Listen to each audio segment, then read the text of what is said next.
Didik TV KPM. Lepas ni kita nak tahu apakah jenis eksploitasi. Okey, sebelum saya teruskan kepada jenis eksploitasi, saya nak tanya murid saya lah. Okey, saya nak tanya Fikri. Fikri, anda disuruh. Ya, Fikri. Apakah jenis eksploitasi yang anda tahu? Saya pernah tengok kat TV mengenai eksploitasi buruh ni, cikgu. Mereka menggunakan kanak-kanak untuk jadi pekerja. Ada juga yang gunakan kanak-kanak untuk mengemis.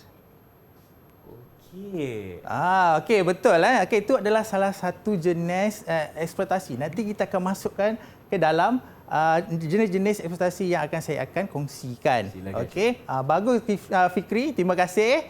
Okey, saya akan teruskan kepada jenis-jenis eksploitasi.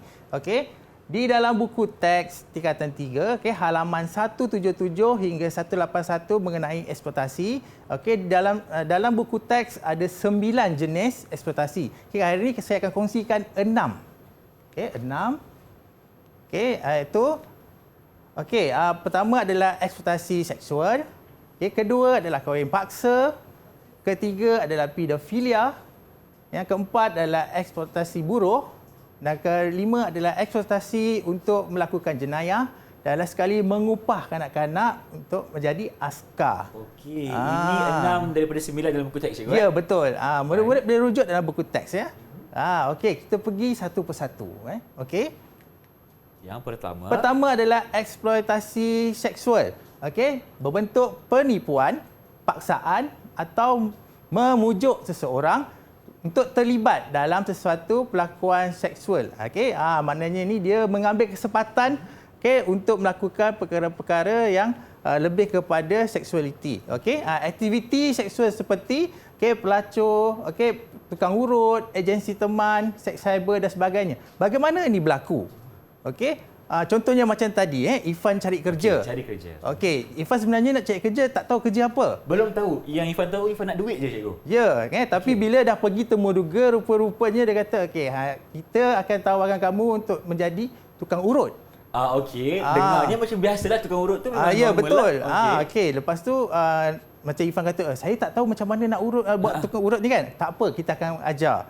Okey, rupa-rupanya pada masa yang sama dia melakukan sesuatu yang orang kata lebih buruk. Bukan sahaja tukang urut. Mungkin kalau sekiranya dia jantina perempuan, mungkin dia akan pergi kepada pelacuran dan sebagainya. Sangat bahaya. Nampaknya itu adalah kata apa strategi untuk diri kita dieksploitasi di mana awal-awalnya dia kata okey itu je kerjanya. Tapi lama kelamaan kerja itu mungkin berubah dan lebih berbahaya. Ya, ada juga yang macam kita masuk dalam perfilman. Okey. Macam contoh Ifan. Okey, saya akan bagi kamu sebagai pelakon. Jadi suka tak? Suka. Mestilah suka cikgu. Okey.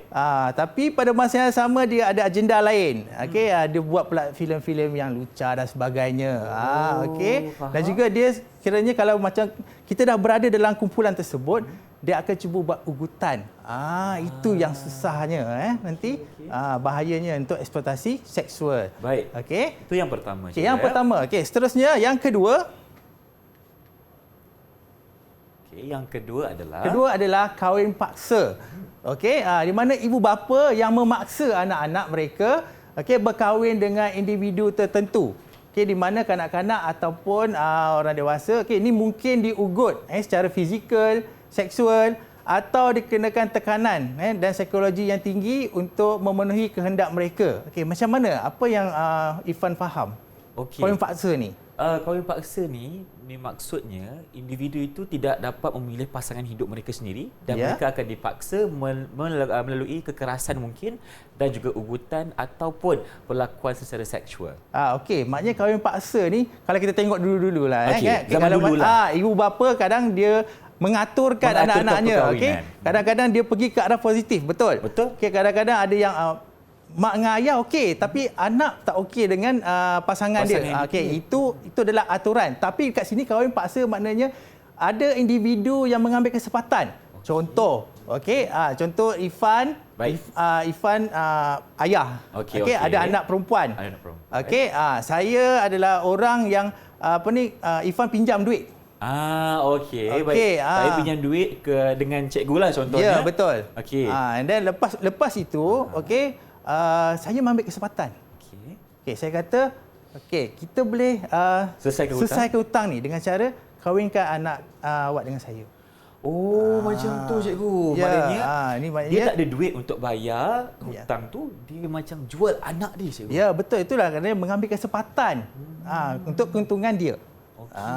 Okey, itu maknanya kahwin paksa. Bukannya macam kita rasa ibu bapa dah aturkan, lepas tu anak tak nak dengan pasangan, itu lain. Itu lain. Tapi paksa ni lebih kepada mengambil kesempatan. Itulah kata kunci cikgu ya. Ya, betul. Baik. Yang ketiga cikgu. Okey, seterusnya pedofilia. Ini memang sangat gerun dan juga kita takut. Sebab apa? Orang dewasa yang mengambil kesempatan juga. Untuk memenuhi kehendak nafsu seksualnya ke atas individu di bawah umur. Pedofilia mungkin berlaku secara fizikal, dan secara maya dengan adanya perkembangan media sosial. Sekarang ni kita tengok banyak media sosial, betul? Setuju. Dan sekarang ni memang kalau kita tengok kebanyakannya informasi itu senang terdedah. Betul. Dengan ambil gambar, lepas tu masukkan alamat-alamat dekat dalam laman web. Yes. Lepas ni yang jadi mangsa ni, orang-orang ni dia akan tengok apakah aktiviti yang selalu dia buat. Baik. Terutamanya kalau dia nampak selalunya kalau kanak-kanak ataupun remaja, sebenarnya remaja dia suka pada aplikasi-aplikasi yang sekarang ni yang terkini, dan kat sinilah dia mengambil kesempatan. Sama ada fizikal tu maknanya mungkin dia buat perjumpaan. Mungkin letak muka lain. Kata mukanya umur 17 yang datang 40. Kan? Ataupun dia dah buat pertemuan di taman contoh. Tapi kat situ dia kena pula jerat kat situ. So kat sini pedofilia ni sangat bahaya. Dan juga penggunaan media sosial tu kena terkawal. Betul. Jangan kita sentiasa untuk macam mendedahkan lokasi kita di mana, kita tengah buat apa, jangan. Sebab itu mungkin mendedahkan kita kepada pedofilia di luar sana. Betul cikgu? Ya, betul. Pentingnya kita tahu batas-batasan penggunaan media sosial. Baik.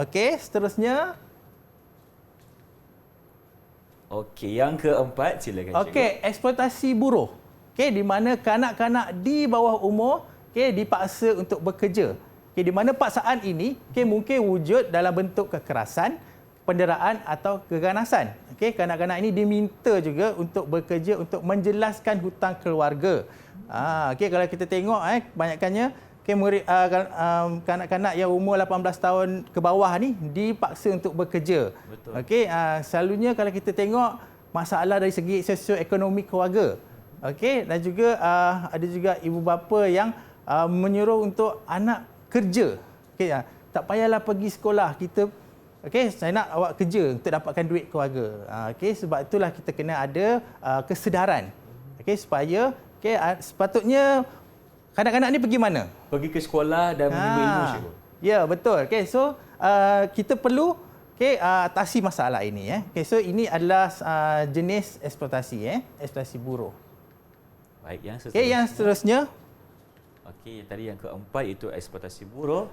Eksploitasi melakukan jenayah. Menjadi keldai dadah, mengemis, menyelot saku, merakut beg dan juga penjualan barang-barang tiruan. Saya nak tanyalah Irfan kan. Ya, saya. Apa yang Irfan tahu tentang keldai dadah ni? Keldai dadah ni cikgu, di mana mereka menggunakan kanak-kanak ini sebagai perantara untuk menjual dadah, cikgu. Kalau kita tahu keldai dadah ni maknanya dia adalah pengantara. Betul. Maknanya dia membawa sesuatu kepada pelanggan. Kat sini bila kata eksploitasi untuk melakukan jenayah, dia adalah satu sindiket. Sindiket ni adalah kumpulan-kumpulan yang membuat kerja-kerja haram ni lah.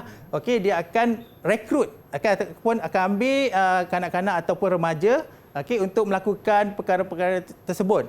Contohnya, kalau kata untuk kumpulan ni kamu pergi buat untuk ragut beg. Kalau kamu tak dapat ragut beg hari ini, kamu tak makan. Maknanya itu kat situ ada ugutan. Penjualan barang-barang tiruan. Contohnya, kita sekarang ni kadang beli dekat talian dan juga kadang-kadang beli tak tengok pun dia punya ketulinan barang. dah beli sampai kadang 200-300, sampai 1000, sampai kat rumah tengok-tengok tiruan sebenarnya. Tiruan saja. Maknanya itu adalah ekspektasi jenayah. Cikgu Ifan nak tanya, kenapa kanak-kanak ni lebih menjadi target kepada contohnya sindiket keledadah ni? Kenapa? Okey, sebenarnya persoalan Ifan tu ada dalam punca nanti. Okey, baik. Kalau nak tahu apa puncanya, jangan tinggalkan episod kali ini. Okey, teruskan bersama kami. Baik cikgu, itu yang kelima. Yang keenam cikgu. Okey, yang terakhir, tentang mengupah kanak-kanak sebagai askar. Okey, yang ini alhamdulillah dekat negara kita tidak ada. Sebab kita punya pertahanan dah ada dia punya limitasi umur.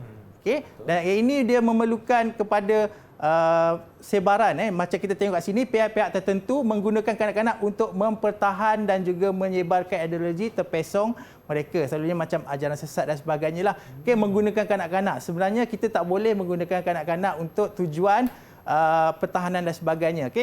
Macam saya cakap tadi, macam Ifan juga cakap tadi, kanak-kanak perlu berada di sekolah, belajar dan juga kena tahu apakah maksud dari segi sasiah, dan juga pelakuan untuk dia berada di dalam dunia persekitaran. Kita tadi dah sebut pada 6, kita ada 6 jenis eksploitasi. Sekarang ni kita nak buat kita nak uji murid kita lah. Boleh? Uji minda murid-murid yang berada di antara sekarang ni. Jom. Dekat depan kita ni kita ada kad. Ifan ambil kad. Baik, Ifan ada. Ifan angkat dulu cikgu Ifan ada 3. Cikgu punya? Saya ada. Kita ada 1 2 3 4 5 6. Dekat kita punya kad ni, kita nak minta anak murid kita untuk pilih satu kad, dan juga kita nak uji apakah jenis eksploitasi yang mereka faham tadi. Baik, kita mulakan dengan Nur Fazilah. Pilih kad nombor berapa? Pilih dulu dan kita akan pusingkan kad ni dan beritahu apa jenis eksploitasi. Silakan. Nombor 2 cikgu. Okey, Fazilah pilih nombor 2. Nombor 2, ya. Nombor 2 dekat tangan Abang Irfan iaitu kahwin paksa. Kahwin paksa. Sila jelaskan. Kahwin paksa ia satu perkahwinan yang berlangsung tanpa persetujuan atau kehendak seseorang itu. Perkahwinan paksa berbeza dengan perkahwinan disusun, iaitu disusun oleh kedua pihak, di mana kedua pihak berkemungkinan bersetuju dengan bantuan ibu bapa atau pihak ketiga. Betul tepuk sikit untuk Nur Fazilah. Maksudnya cikgu, ada kata kunci di situ iaitu persetujuan ataupun konsensus. Ya, betul. Kalau tak ada persetujuan tu, maknanya itu boleh dijadikan sebagai kahwin paksa. Ya, dia mengambil kesempatan. Tadi Fazilah dah jawab betul. Bagi 1 bintang. 1 bintang. Jadi baru kena lukis cikgu Ya, lukis. Kena lukis bintang. Minta maaf kalau tak cantik sangat bintang ni, tapi tak apa, kita cuba. Macam manalah Ifan punya bintang tu. Okey. Bolehlah cikgu 1 bintang untuk Fazilah. 1 bintang. Terbaik. Seterusnya saya minta Nur Iman Najla pilih kad anda. Silakan. Nombor berapa? Saya nak nombor 3. Nombor 3. Nombor 3 kat Ifan juga iaitu pedofilia. Pedofilia. Silakan Nur Iman. Orang dewasa yang mengambil kesempatan untuk memenuhi kehendak nafsu seksualnya ke atas individu-individu di bawah umur, seperti penderaan seksual, pornografi kanak-kanak serta pendedahan tidak bermoral berkaitan kanak-kanak. Betul lah. Tepuk sikit. Baik, tahniah. Betul lah tadi pedofilia yang kita tahu tadi, orang dewasa mengambil kesempatan terhadap bawah umur. Kanak-kanak yang kanak-kanak, ya betul. 18 tahun. Betul lah. Terima kasih. So kita ada lagi. Cikgu nak bagi bintang dulu? Bagi 1 bintang. Saya lupa. Iman 1 bintang. 1 bintang. Adakah bintang itu bersinar? Bersinar di situ. Baik. Kita teruskan kedua. kepada kita lagi 2 orang jejaka. Mahathir, saya pilih kad anda. Silakan. Saya pilih kad nombor 4. Kad nombor 4. Ada dekat saya. Mengenai eksploitasi buruh. Silakan. Eksploitasi buruh ni bermaksud kanak-kanak yang berumur di bawah 18 tahun, mereka dipaksa untuk bekerja. Paksaan ini mungkin wujud dalam bentuk kekerasan, penderaan atau keganasan. Sebagai contoh eksploitasi buruh yang sering berlaku adalah kanak-kanak dipaksa bekerja untuk membayar hutang keluarga. Okey, macam yang saya cakap tadi, penggunaan kanak-kanak ni untuk bekerja supaya mendapatkan duit untuk keluarga. Betul. Okey, dan juga bentuk-bentuk paksaan yang lain. Okey, betul. Terima kasih Mahathir. 1 bintang. 1 bintang untuk Mahathir. Okey, baik. Abang akan letakkan dulu di bawah ini. Okey, kita tinggal lagi seorang lagi jejaka. Iaitu Okey, Ahmad Fikri. Silakan Fikri. Nombor berapa yang Nombor anda berapa? Nombor 5. Nombor 5. Okey, dekat cikgu lah. Cikgu juga. Okey, eksploitasi untuk melakukan jenayah. Apa yang saya faham, eksploitasi untuk melakukan jenayah ialah sindiket yang menggunakan orang lain untuk menjadi kedai dadah, mengemis, penyalut saku, meragut beg dan penjualan barang-barang tiruan. Okey, betul Okey, tepuk sikit untuk Ahmad Fikri. Okey. Bila kita tahu tadi eksploitasi tentang jenayah, tadi kedai dadah, okey, tentang barang tiruan dan sebagainya. Itu kita kena tahu jenis-jenis eksploitasi yang ada. Didik TV KPM